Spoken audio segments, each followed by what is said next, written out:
సర్వకృపానిధి అయినటువంటి పరలోకపు దేవుని నామములో మీ అందరికీ కూడా ప్రత్యేకమైనటువంటి వందనాలు తెలియజేస్తున్నాను.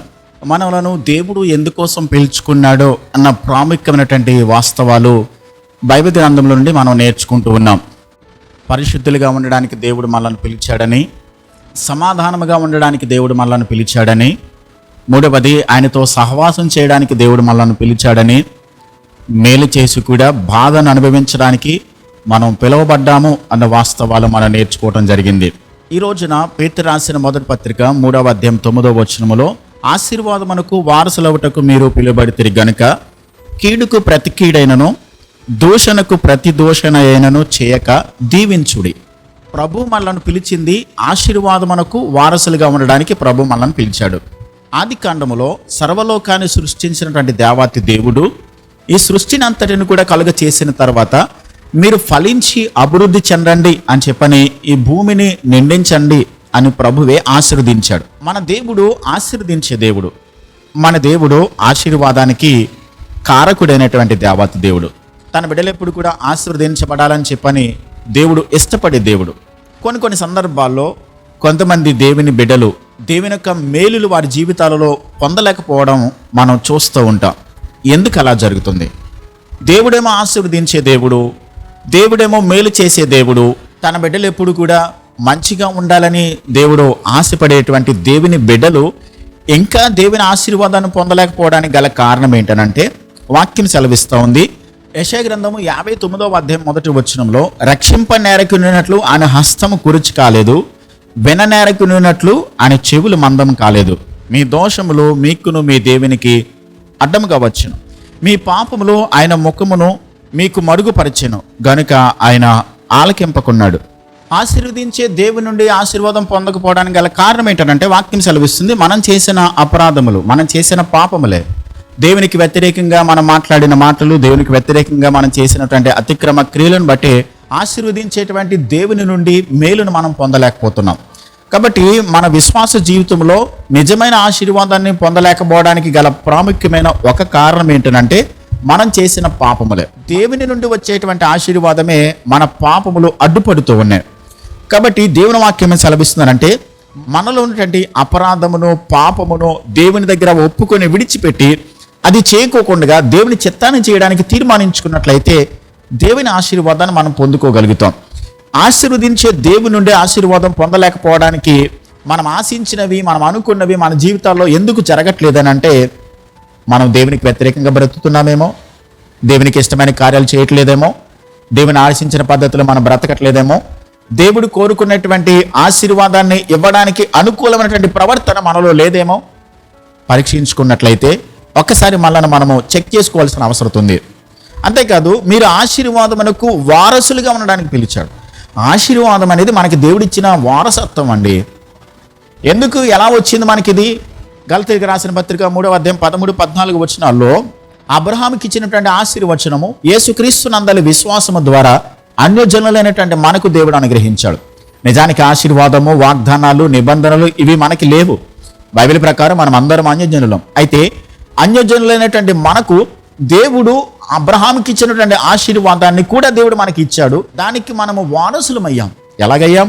యేసుక్రీస్తునందలి విశ్వాసము ద్వారా, యేసుక్రీస్తునందలి మనకు ఉన్నటువంటి నమ్మకాన్ని బట్టి దేవుని ద్వారా మనం నీతిమంతులుగా తీర్చబడి ఏదైతే ఆశీర్వాదాన్ని అబ్రహాంకి ఇచ్చారో ఆ ఆశీర్వాదాలు, ఆ దీవెనలన్నీ కూడా వాటికి హక్కుదారులుగా, వాటికి మనము వారసులుగా అనుభవించడానికి దేవుడు మనం చేశాడు. ఎందుకు అనుభవించలేకపోతున్నాం? వాక్యంలో ఒక కండిషన్ ఉంది, కీడుకు ప్రతి కీడైనను దోషణకు ప్రతి దూషణైనను చేయక దీవించండి, మేలు చేయండి అని వాక్యంలో మనం చదువుకున్నాం. కాబట్టి ఆశీర్వాదమునకు వారసులుగా ఉండడానికి పిలువబడినటువంటి మనము ఆ ఆశీర్వాదాన్ని పొందుకోవాలనంటే పాపము ఏదైనా మన జీవితాలలో ఉన్నదేమో, దేవుడు ఇచ్చేటువంటి ఆశీర్వాదాన్ని మన పాపమే ఒకవేళ అడ్డుకుంటుందేమో. కాబట్టి మనం సరిదిద్దుకుందాం. మన జీవితంలో ఏదైనా ఆ పాపం ఉన్నట్లయితే దేవుని దగ్గర మన పాపాన్ని ఒప్పుకొని సరి చేసుకుని ఇక మరలా అలాంటి పాపము చేయకుండా జాగ్రత్త కలిగి ఉన్నట్లయితే దేవుడిచ్చే ఆశీర్వాదాన్ని పొందుకుంటాం. రెండవది, దేవుని ఆశీర్వాదాన్ని పొందకపోవడానికి గల కారణం ఏంటంటే కీడుకు ప్రతి కీడు చేస్తున్నామేమో, నిందించిన వారిని మరలా తిరిగి మనం నిందిస్తున్నామేమో. కాబట్టి గుర్తుపెట్టుకోనండి, ఆశీర్వాదమునకు వారసులుగా ఉండడానికి దేవుడు మనల్ని పిలిచాడు. ఆ వారసత్వానికి సంబంధించిన ఆశీర్వాదాలన్నీ మనం పొందుకోకుండా అడ్డుపడేది మనం చేసే క్రియలు, మనం చేసేటువంటి నిందకు ప్రతి నింద, అవమానముకు ప్రతి అవమానం మనం చేస్తూ ఉన్నామేమో, దూషణకు ప్రతి దూషణ చేస్తున్నామేమో, ఎత్తుకు పై ఎత్తు మనం వేస్తూ మనలను బాధ పెట్టిన వారిని, మనలను దూషించిన వారిని తగినటువంటి ప్రతీకారం మనం తీర్చుకోవాలని మనం ప్రయత్నం చేస్తున్నామేమో. గుర్తుపెట్టుకోనండి, పగ తీర్చుట నా పని, నేనే ప్రతిఫలమిత్తునని ప్రభు సెలవిస్తున్నాడు. కాబట్టి దేవుని చేతిలో పడుట బహుభయంకరం. కాబట్టి మనల్ని బాధ పెట్టిన వారిని మనము దేవునికి అప్పగిందాం, మనల్ని నిందించిన వారిని మనము దేవుని చేతిలో పెడదాం, దేవుడే చూసుకుంటాడు. మనము ప్రతీకారం తీర్చుకోవాలని ప్రయత్నం చేస్తే అది కొంతవరకే మనం చేయగలం, కానీ దేవునికి అప్పగిస్తే దేవుడు తీర్చుకునేటువంటి ప్రతీకారం అది వేరుగా ఉంటుంది. దేవునికి అప్పగిందాం, దేవుని చేతిలో పెడదాం, దేవుడే తీసుకుంటాడు. మీరు గమనించండి, మనం ప్రతీకారం తీర్చుకోవాలని ప్రయత్నించడం ద్వారా దేవుడు మనకి దాచిపెట్టిన ఆశీర్వాదాన్ని మనం పోగొట్టుకుంటున్నాం సుమా. ఎందుకని మనము ఆశీర్వాదానికి వారసులం. మనం ఆ దేవుడిచ్చిన ఆశీర్వాదాన్ని ఎందుకు మనం పోగొట్టుకోవాలి? దేవునికి వ్యతిరేకమైనటువంటి పాపం చేసి ఎందుకని దేవుని ఆశీర్వాదాన్ని పోగొట్టుకోవాలి?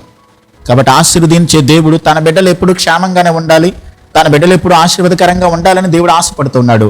ఆశీర్వాదం పొందాలి, ఆ దీవెన పొందుకోవాలనంటే పాపమునకు చోటు ఇవ్వకుండా దేవుని చిత్తాన్ని ప్రకారం నడుచుకోవాలి. ప్రతీకారం తీర్చుకోవడానికి మనుషుల మీద మనం ఎప్పుడు ప్రయత్నించేవారుగా ఉండకూడదు. అలా ఉన్నట్లయితే దేవుడు మనకి దాచిపెట్టిన ఆశీర్వాదాన్ని మనం పోగొట్టుకుంటున్నాం సుమా. అపోస్తలుడైన పౌలు ఎఫెసీయులకు రాసిన పత్రిక 1వ అధ్యాయము 3వ వచనంలో పరలోక విషయంలో ఆత్మ సంబంధమైన ప్రతి ఆశీర్వాదాన్ని దేవుడు మనకి ఇచ్చాడు. మనకు కావలసిన ప్రతిదీ దేవుడు ఏర్పాటు చేశాడండి. మనకు అవసరమైన ప్రతిదీ కూడా దేవుడు ముందుగానే మనకు సిద్ధం చేసి ఉంచాడు. కాబట్టి అనుగ్రహించినటువంటి దేవుని మీద మనం నమ్మకం ఉంచి, విశ్వాసం ఉంచి, పాపమునకు చోటు ఇవ్వకోకుండా, మనల్ని బాధ పెట్టిన వారి మీద ప్రతీకారము తీర్చుకోవాలనేటువంటి ప్రయత్నం చేయకోకుండా దేవునికి అప్పగించుకుంటే దేవుడిచ్చే ప్రతి ఆశీర్వాదాన్ని మనం పొందుకుంటాం. పేతురు రాసిన 2వ పత్రిక 1వ అధ్యాయము 2-3 వచనాల్లో కూడా వాక్యం ఇలా సెలవిస్తుంది. భక్తికి, జీవమునకు కావలసిన ప్రతిదీ కూడా దేవుడు మనకు దయచేస్తా ఉన్నాడు. మనం బ్రతకడానికి, భక్తి చేయడానికి, మనం జీవించడానికి, దేవుని కొరకు యథార్థంగా నీతిగా బ్రతకడానికి కూడా కావలసిన ప్రతి రిసోర్సెస్ అన్నీ కూడా దేవుడు మనకు ముందుగానే సిద్ధం చేసి ఉంచాడు, దయచేస్తా ఉన్నాడు. అలా అనుగ్రహించే దేవుని యొక్క ఆశీర్వాదాన్ని మనం పోగొట్టుకునే వారిగా ఉండకూడదు. ఎందుకు పోగొట్టుకుంటున్నాం? మనం దేవునికి వ్యతిరేకంగా బ్రతకడం వల్ల, యథార్థత లేకపోవడం వల్ల, న్యాయంగా బ్రతకపోవడం వల్ల, మనల్ని బాధ పెట్టిన వారి మీద ప్రతీకారం తీర్చుకోవాలని ప్రయత్నం చేయడం ద్వారా మనము ఆశీర్వాదానికి వారసులుగా ఉన్నామండి. అది గుర్తుపెట్టుకోవాలి. మనం ఇంకొక మాట నేను గుర్తు చేయాలి ఇక్కడ. ఆశీర్వాదం అనంటే అందరూ అనుకునేది ఏంటంటే ధనం ఉంటే, బంగారం ఉంటే, వస్తువులు ఉంటే, వాహనాలు ఉంటే, ఆస్తిపాస్తులు ఉంటే, ఇల్లు, పొలాలు, స్థలాలు సంపాదించుకుంటే అదే నిజమైన ఆశీర్వాదం అనుకుంటారు. అది ఆశీర్వాదం కాదు అని నేను చెప్పట్లా. కేవలం మెటీరియల్ బ్లెస్సింగ్స్ మాత్రమే ఆశీర్వాదం కాదు. కేవలం భౌతిక సంబంధమైనటువంటి వస్తువులు, వాహనాలు, ఆస్తిపాస్తులు, ధనము, బంగారం ఇవి మాత్రమే నిజమైన ఆశీర్వాదం కాదు. అది ఆశీర్వాదమే, కానీ అది శాశ్వతమైనటువంటి ఆశీర్వాదం కాదు. దాన్ని ఎలాగో మనం విడిచిపెట్టి వెళ్ళిపోవాలి. అన్నీ ఉన్నప్పటికీ కూడా, అన్నీ కలిగి ఉన్నప్పటికీ కూడా మనిషి హృదయాల్లో నిజమైన సమాధానం లేకపోతే అన్నీ ఉన్న ప్రయోజనం ఏం ఉంది చెప్పండి? ఈ మెటీరియల్ బ్లెస్సింగ్స్ కలిగి ఉండి కూడా ఏం ప్రయోజనం చెప్పండి? కాబట్టి వాక్యం ఏం సెలవిస్తుందనంటే నిజమైన ఆశీర్వాదం అనంటే ఆర్థికంగా, మానసికంగా, ఆత్మపరంగా, కుటుంబపరంగా అన్ని విషయాలలో కూడా దేవుడు మనలను ఆశీర్వదించడం.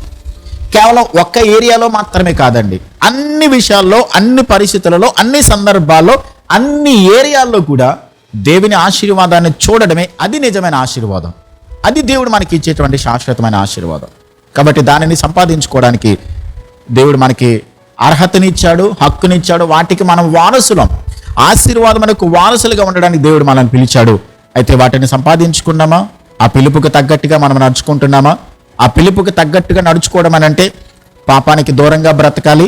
ఎవరైనా మనల్ని బాధ పెట్టినప్పుడు ప్రతీకారం తీర్చుకోవాలని చెప్పని ప్రయత్నించుకోకుండా దేవుని చిత్తాన్ని చేయడానికి తీర్మానించుకున్న వారమైనట్లయితే దేవుని ఆశీర్వాదాన్ని, శాశ్వతమైనటువంటి సమృద్ధి జీవాన్ని మనం సంపాదించుకోగలుగుతాం. అబ్రహామును అన్ని విషయాల్లో దేవుడు ఆశీర్వదించాడు.